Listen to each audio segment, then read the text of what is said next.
चुनाव में ओपीएस पर आर पार होने वाली है।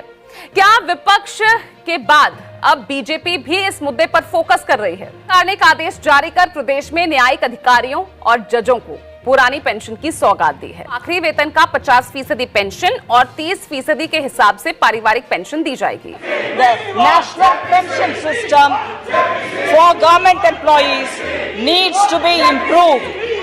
I propose to set up a committee under the Finance Secretary to look into this issue of pensions and evolve an approach which addresses the needs of the employees while maintaining fiscal prudence.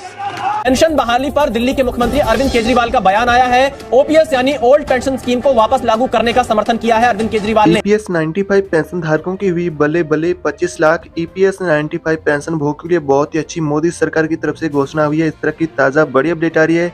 अगर आप भी उनके अंदर आते हैं तो आपकी pension में बहुत बड़ा इजाफा होने वाला है। तो मोदी सरकार ने आज लाइव आकर के ईपीएस 95 पेंशन धारकों की पेंशन बढ़ोतरी को लेकर बहुत बड़े ऐलान किए हैं। साथ ही मोदी सरकार ने पेंशन धारकों को संबोधित करते हुए पेंशन को लेकर बहुत बड़े बदलाव जारी किए हैं कि चुनावों से पहले आप सभी को पेंशन में बढ़ोतरी मिलेगी। तो कौन कौन सी आपकी पेंशन को लेकर मोदी सरकार ने घोषणा की है।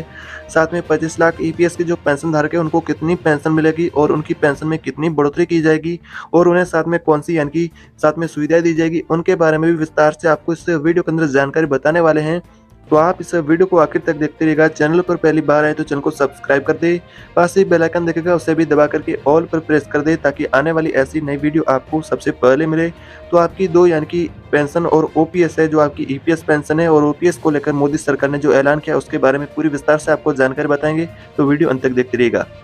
अगर आप भी एक ईपीएस के पेंशन धारक है या फिर ओपीएस के पेंशन धारक है तो आपके लिए बता दिया जाए कि मोदी सरकार ने दो नई घोषणा की है जो कि ओपीएस पेंशन धारक चाहते हैं कि लेना।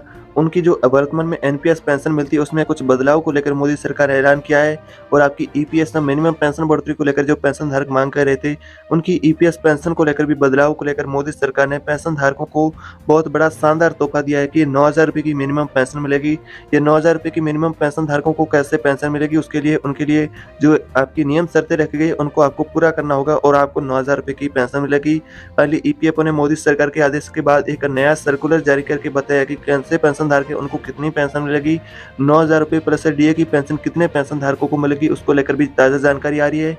आपको बता दें कि अगर आप 2004 से रिटायर्ड कर्मचारी या फिर 2010 से यानी कि 2015 तक के रिटायर्ड कर्मचारी है तो आपको कितनी पेंशन मिलेगी, इसको लेकर वर्तमान में आपको बता दिया जाए कि अनुमान के आधार पर इस तरह का दावा किया जा रहा है। अगर आप 2004 से रिटायर्ड कर्मचारी, अगर आप यानी कि 75 साल तक की आपकी एज कंप्लीट हो चुकी है और आप वृद्ध यानी कि पेंशन धारक है माने जाते हैं तो आपको 9,000 रुपये की पेंशन मिलेगी और आपने रेगुलर अगर कंट्रीब्यूशन का यानी कि योगदान दिया है तो आपको यानी कि 9,000 रुपये की पेंशन मिलेगी। इस तरह का अनुमान किया जा रहा है कि 25 लाख के आसपास पेंशन धारक है उनको 9,000 रुपये की भी पेंशन मिलेगी। साथ में बात करें अगर आप 2010 के रिटायर्ड कर्मचारी है, आप सोच रहे हैं अगर हम 2004 से बाद रिटायर्ड कर्मचारी या फिर 2004 से पहले है उनको कितना फ़ायदा मिलेगा, उनको भी उस हिसाब से मिलेगा जितनी एज हुई है और उस हिसाब से अगर आपको मिनिमम और मैक्सिमम के तौर पर माना जाए तो आपको यानी कि अगर आप 2004 से रिटायर्ड है तो आपको 9,000 रुपये की पेंशन आसपास मिल सकती है, उससे कम ज़्यादा भी हो सकती है।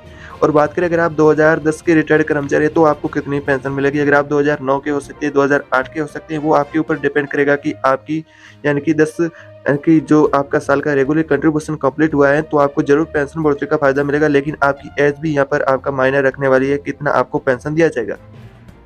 अगर बात करें 2010 के कर्मचारियों को तो उनको 7,500 रुपये की पेंशन मिल सकती है, लेकिन वो कर्मचारी अगर आप एज यानी कि आपकी 70 से लेकर के 60 या फिर 65 वर्ष के आसपास की यानी कि आपकी एज है मिनिमम या मैक्सिमम उसके पास तो आपने रेगुलर कंट्रीब्यूशन किया है तो आपको यानी कि 7,500 रुपये की पेंशन मिल सकती है। अगर आप 2015 के रिटायर्ड हैं यानी कि 2015 के रिटायर्ड कर्मचारी है तो आपको 5,000 रुपये की पेंशन मिलेगी। अगर आप 2015 के रिटायर्ड कर्मचारी हैं अभी तक आपका यानी कि समय 2000 यानी कि 15 से रिटायर्ड कर्मचारी उनका समय कम ही हुआ है, अगर आपने 4 या 5 साल का समय हो चुका है रिटायर्ड के कर्मचारियों को, अगर आप लगभग यानी कि 65 वर्ष के हो चुके हैं तो आपको 7,500 रुपये की पेंशन मिलेगी। अगर आपने अभी तक यानी कि 60 वर्ष से यानी कि रेगुलर हो चुकी है, अगर 61 या 62 वर्ष की आप एज है तो उस हिसाब से आपको कम ज़्यादा पेंशन मिलेगी। अगर आपको मिनिमम और मैक्सिमम के तौर पर माना जाए तो आपको 5,000 रुपये से कम ज़्यादा पेंशन भी मिल जाएगी, यानी कि इस तरह की आपकी एज के हिसाब से आपको पेंशन दिया जाएगा।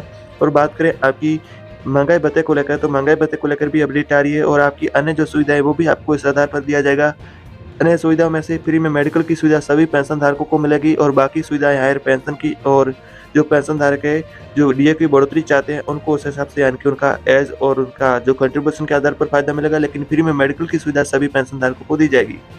तो सुप्रीम कोर्ट का एक आपकी पेंशन को लेकर लेटेस्ट अपडेट आ रहा है। एक नोटिस जारी हुआ है जिसके अनुसार इस तरह का दावा किया जा रहा है कि सुप्रीम कोर्ट के न्यायाधीशों का आपकी पेंशन को लेकर एक बड़ा फैसला हुआ है और सीबीटी ने भी फाइनली पेंशन को लेकर फैसला सुनाया है कि जो यानी कि ये अनुमान के आधार पर जो पेंशन को लेकर हम आपको ये जानकारी बता रहे हैं इस अनुसार आपको पेंशन मिल जाएगी, लेकिन अभी तक इसको लेकर क्लियर ही फैसला नहीं हुआ है। ये अभी तक विचाराधीन फैसला है। मीडिया रिपोर्ट के अनुसार इस तरह का नोटिस के अंदर दावा किया जा रहा है कि इस नोटिस के मुताबिक जो पेंशन धारक है उनको पेंशन मिलेगी।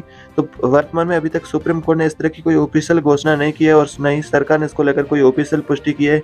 यह मीडिया रिपोर्ट के अनुसार इस तरह का दावा किया जा रहा है अनुमान के आधार पर कि आपको इतनी पेंशन इस तरह मिल जाएगी, लेकिन अभी तक सरकार ने इसको लेकर फाइनली कोई फैसला नहीं किया, नहीं तो सुप्रीम कोर्ट ने इसको लेकर ऑफिशियल जानकारी नहीं जारी की। लेकिन यह सुप्रीम कोर्ट के अंदर विचाराधीन फैसला है जिसके बाद आपको बता दिया जाए कि जल्द इसको लेकर आपको बड़ा इजाफा पेंशन में देखने को मिलेगा। तो इस तरह की फिलहाल आपके लिए पेंशन से जुड़ी बहुत अच्छी अपडेट आ रही है।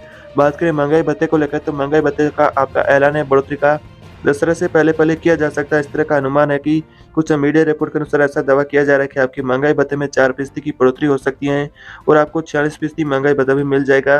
तो आपके लिए फिलहाल इस तरह की अपडेट आ रही है। बात करें ओपीएस को लेकर तो ओपीएस वर्तमान अभी तक कुछ राज्यों के अंदर बहाल किया गया है और कुछ राज्य के कर्मचारी चाहते हैं कि ओपीएस को बहाल किया जाए। तो कुछ राज्यों में से बात करें राजस्थान है, पंजाब सरकार है, हरियाणा सरकार है, पंजाब सरकार के बाद यानी कि हिमाचल प्रदेश है और झारखंड है। कई राज्यों ने यानी कि ओपीएस को बहाल किया जाए, जो कांग्रेस सरकार है उन्होंने जो ओपीएस का पहले चुनाव से पहले लोकसभा के जो चुनाव है वर्तमान में जो चुनाव चल रहे उन चुनावों के मुताबिक उन्हें यानी कि जो उसके राज्य के कर्मचारी उनको अच्छा यानी कि लुभावना वादा करते हुए उनका वादा निभाते हुए ओपीएस बहाल किया है। तो कुछ राज्यों के अंदर अभी ओपीएस को बहाल नहीं किया जा रहा है। वहाँ लोकसभा के जो चुनाव है वो चल रहे हैं जिसको देखते हुए यानी कि आप सभी को अच्छा फायदा देखने को मिलेगा। ओपीएस को भी बहाली कुछ राज्यों के अंदर की जा सकती है। कर्मचारी काफी लंबे समय से विरोध प्रदर्शन कर रहे हैं, ऐसे में आपकी ओपीएस को भी कुछ राज्यों के अंदर बहाल किया जा सकता है। मध्य प्रदेश है, एमपी के अंदर भी आपका ओपीएस को जल्द बहाल किया जा सकता है।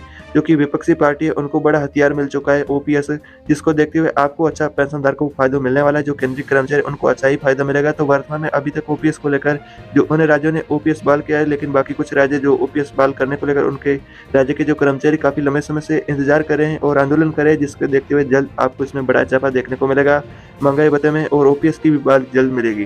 राज्यों में विधायक की पेंशन करीब 35,000 रुपए, इसी तरह सांसद का वेतन करीब 2.5 लाख और पेंशन 25,000। ऐसे में अगर कोई विधायक सांसद भी बन जाता है तो उसे विधायक और सांसद दोनों रैंक की जो पेंशन है वो दोनों पदों की डबल पेंशन मिलती है। ऐसा क्यों? ऐसे में नेताओं को कार्यकाल समाप्त होने के बाद भी 2 पेंशन दी जाती है। इसके खिलाफ इंदौर हाई कोर्ट में याचिका दाखिल की गई थी।